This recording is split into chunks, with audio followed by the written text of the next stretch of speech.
Since I shared with you when I met Jamie Foxx, I might as well share with you when I met R. Kelly. I was working at Days Inn as a front desk clerk. It was before I was fortunate enough to work at the Chicago Tribune. Perhaps it was the first year that I moved to Chicago when the Bulls were winning maybe their first ring, or was it the second ring? I'm not sure. But I know I was at the Tribune when they were in the midst of their 5 rings. Anyway, R. Kelly comes into Days Inn, which was off of Lakeshore Drive. Now it is known as the W Hotel. And a lot of celebrities, of course, would stay there. And I'm sure it probably was for not even just the reasonable prices, but for the scenery. I mean, it was across the street from Lakeshore Drive. They could go for a morning or evening walk along the lake, along Lake Michigan. But anyway, R. Kelly was not staying there himself. He was dropping off a friend, this guy. And I looked at him, and mind you, I worked 7 to 3, so it was very early in the morning. And I said to R. Kelly, who wasn't saying anything, he was just looking at me. It was the guy who was checking in. I said, I know you from somewhere. And the guy said, from all over. And no, none of the people around me, my coworkers, said anything. I just went ahead and checked the guy in. And then R. Kelly said, give me a sheet of paper. And I had, the pink message slip.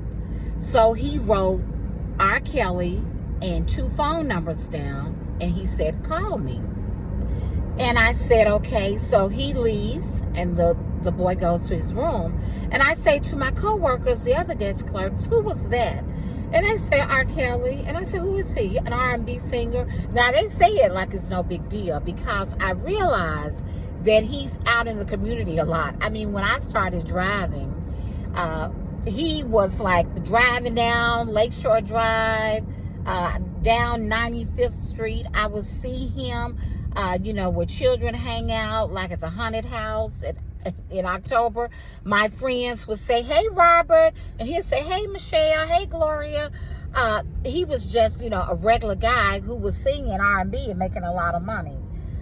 He would be at McCormick Place when we'll be there for, like the Ebony shows where they would have meetings and stuff. Young people would be there, young adults. And he would be sitting high on the platform, saying hi to all of us or walking amongst the people. It was no big deal. Nobody was screaming and falling out. Nobody was even asking for his autograph or picture that I saw, because cell phones weren't popular, in the late 90s, as far as I know, because I certainly didn't have one.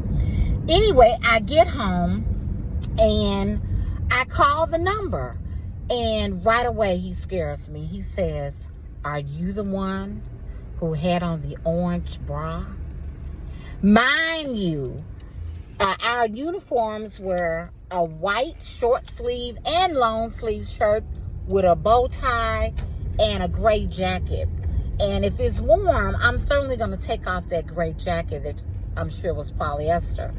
And I probably had my shirt off, and among my favorite colors to wear is definitely orange. And I know I had an orange bra, and I was smaller then.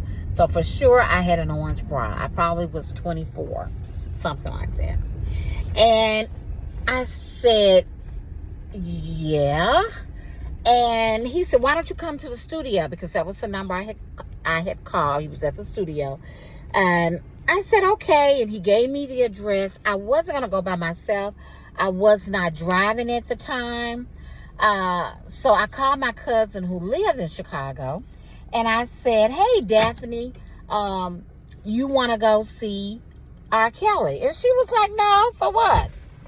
And it shocked me that she was not. Hi, Wally, you look nice. Wally just got a haircut. It shocked me that Daphne was not interested in seeing R. Kelly. But I didn't think he was as big as, that either. I mean, I didn't even have time to watch videos. I was busy working and enjoying living in Chicago and trying to go to events and follow my friends. So I was not on the radio and on television at all. I wasn't into that. I was into having nightlife fun with my friends. I had just moved to Chicago. So you have to turn it off. I'm making a video. So anyway, she did not go. So I called him back, and he was willing to send a car for me, but I chickened out. Just my gut told me, do not go. Now, I never called that number again, but I did put it in my photo album because I realized he was someone important. And I recall calling it maybe a year later, and neither of those numbers worked anymore. And we hadn't heard anything bad about him yet, but that was my experience with R. Kelly. Now, can you imagine if we would have gotten together, what could have happened? Maybe something bad, maybe something good. Maybe we would have gotten married. Maybe I would have had a child or two, and then we would have gotten a divorce, and I'd be really rich and living out in California or somewhere. But anyway, none of that happened, and that is my story about R. Kelly.